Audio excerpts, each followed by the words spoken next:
vampiro. Por quê? Se você tem uma cidade grande, se você tem um grande centro urbano, não há lugar mais legal para você colocar um vampiro do que lá.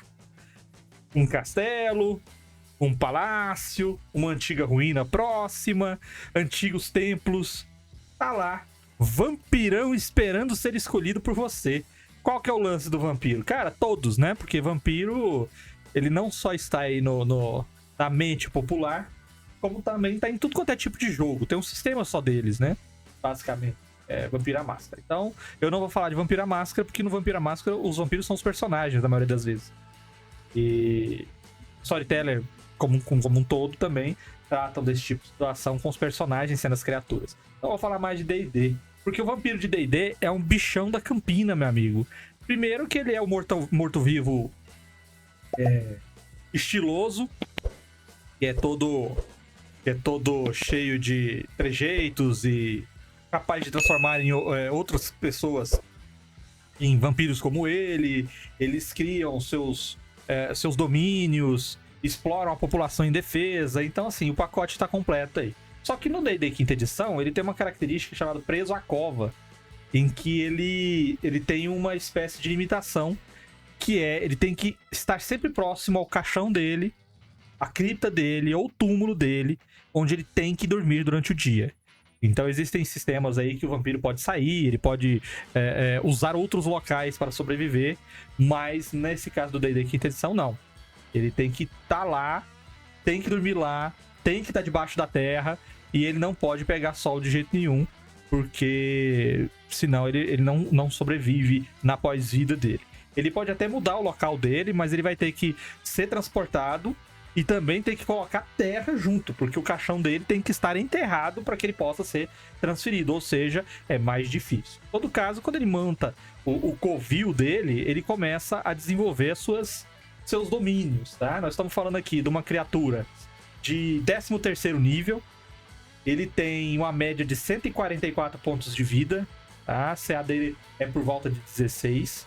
Ele tem resistências a dano necrótico, a dano contusivo, a dano cortante e dano perfurante. Tudo isso aí desde que não seja mágico, tá? Ele tem visão no escuro ampliada, é o dobro do que o padrão, dá 36 metros. E como eu falei, ele tem fraquezas, tá? Primeira fraqueza, estaca no coração. Se ele for pego por estaca quando estiver dormindo, ele vai ficar paralisado enquanto a estaca estiver lá. Ferido por água corrente. Se ele cair em água corrente, ele toma 20 pontos de dano ácido a cada turno. Hipersensibilidade à luz solar. 20 de dano radiante sempre que tiver em luz solar. Tá? E ele vai ficar em desvantagem nessa situação. E proibição. Ele não pode entrar em lugar nenhum que seja privado, numa casa e tudo mais, se ele não for convidado. Se ele estiver no lugar público, não tem problema. Mas se for uma casa, alguma coisa que é da pessoa, ele não pode entrar se não for convidado. Características. Metamorfose. Se ele não estiver sob luz solar ou se ele não estiver em água corrente, ele pode usar a sua ação para se transformar em morcego miúdo, em nuvem de neblina de tamanho médio, ou pode voltar para sua forma verdadeira, tá? Aí tem as vantagens que ele tem nessas situações, que são várias. Neblina de escapada. Quando ele cai a 0 ponto de vida, fora do seu local de descanso, ele se transforma numa nuvem de neblina, igual falei no Metamorfo ali, ao invés de ficar inconsciente, tá? E se ele não tiver, logicamente, nem na luz solar e nem sobre água corrente. Senão ele vai ser destruído, tá? E aí, quando ele tiver em forma de neblina, ele não pode voltar para a forma dele. E ele tem 2 horas para voltar até o local dele para descansar. Ou seja, ele não morre, ele tenta voltar para o local dele, tá? Escalada, ele pode escalar qualquer tipo de superfície à vontade, sem nenhum tipo de penalidades, tá? Ou inclinação, desde que seja uma superfície normal. Regeneração, ele recupera 20 pontos de vida no início do seu turno, e pelo menos, tá? E 1 ponto de vida desde que eles não estejam sobre água corrente ou em luz solar, tá? Se o vampiro sofrer dano radiante ou de água benta, a recuperação não recupera esses pontos. E ele tem resistência lendária 3 vezes ao dia. Se ele falhar em resistência, ele pode escolher um sucesso no lugar. Então, de 3 vezes ao dia ele garante um sucesso ali. E aí vem as características dele, tá? Ele tem ataque múltiplo, ele consegue atacar desarmado sem problema, tem um ataque de mordida, pode convocar enxame de morcego, enxame de rato, desde que não seja de dia, tá? Ou no sol.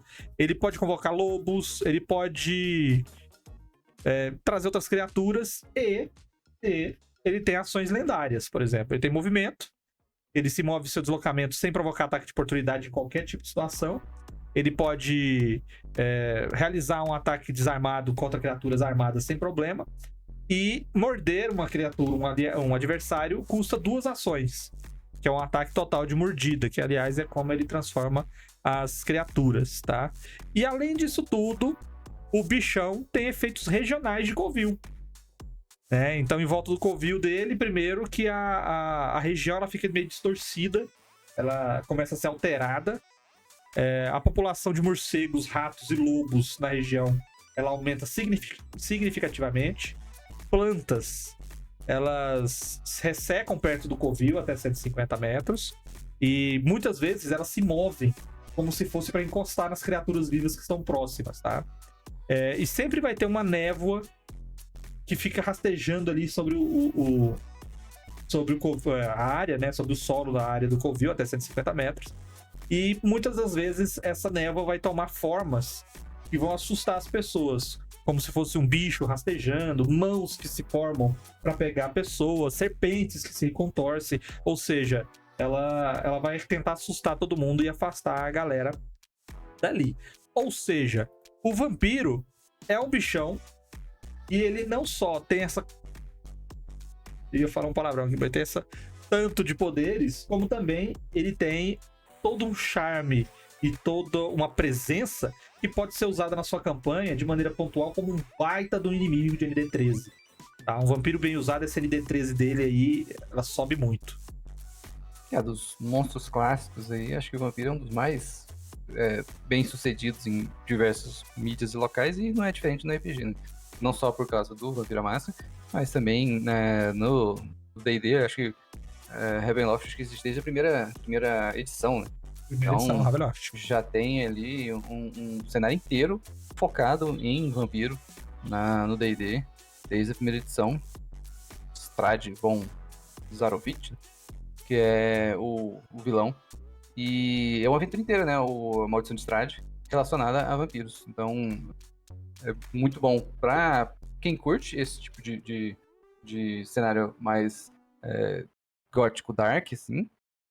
Tem essa questão que o Vermelho falou, do charme do vampiro e tudo mais, que é, inclusive, que o último falou ali, dos Vampiro Dead, né? O Marcelo falou assim, é normal, porque normalmente tem essa pegada do vampiro charmosão, conquistador e não sei o quê. E o vampiro, novamente, ele voltou a ficar também em evidência no D&D, por causa do próprio Baldur's Gate, né? Tem um dos personagens principais é um vampiro. Na verdade, ele é uma cria vampírica, né? Que ele é o que é formado quando o vampiro morde, mas não transforma a pessoa num vampiro supremão e que esse boss aí. Ele é só um mini vampiro, assim, uma criazinha. Então, é bem interessante de se utilizar em aventuras urbanas justamente por isso, né? Porque ele necessita de pessoas para existir, né? Para viver. Então, ele vai onde as pessoas estão, que normalmente são os centros urbanos.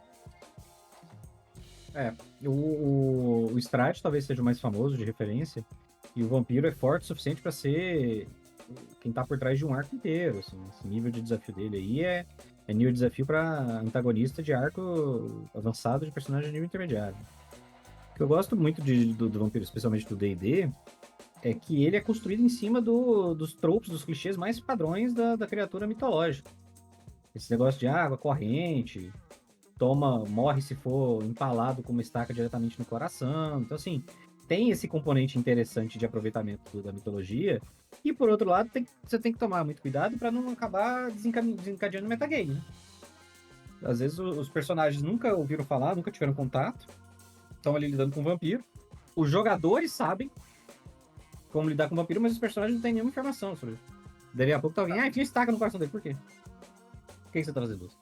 Agora, o mais interessante que eu acho do ponto de vista de construção de encontro por um lado, isso que você falou da cria vampírica, ou seja, o vampiro ele consegue produzir outros antagonistas. Então, até você chegar no vampiro, você pode ter que lidar com uma cria vampírica, você pode ter que lidar com uma névoa vampírica, você pode ter que lidar com um monte de coisa até chegar no vampiro propriamente dito. Nada te impede de fazer ele ficar ainda mais difícil e dar pra ele um nível de conjurador. E aí, esse nível de conjurador você pode usar pra fazer outras coisas. E eu acho que do ponto de vista de campanhas urbanas, em geral, você vai ter um cenário em que o vampiro e todo o efeito que ele gera é muito dominante. Porque todos esses efeitos regionais não podem ser desprezados, né? Do nada, você tem uma casa que em volta dela tem uma névoa permanente. Toda hora tem um rato, um monte de rato passando, morcego passando. Vai virando a casa da família Addams, né? Tá tipo a rua ali, um monte de casa normal, e do nada um casarão em que só chove nele, tá sempre escuro em volta dele, as plantas morrem só nele. E os vizinhos tudo florido, jardim verde. Exatamente, em algum momento alguém vai ter que olhar e falar, tem alguma coisa errada aqui, eu não vou comprar esse terreno não, entendeu?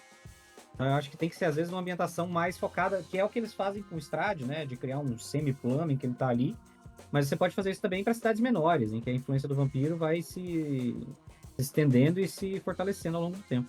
Tipo em Hora do Espanto, né? O filme. Hora do Espanto, excelente filme. Exatamente. E eu esqueci de falar a capacidade do vampiro de enfeitiçar pessoas, tá? É um teste CD17 de sabedoria pra você escapar do feitiço dele, que faz você considerá-lo um aliado, uma pessoa afável, uma pessoa confiável.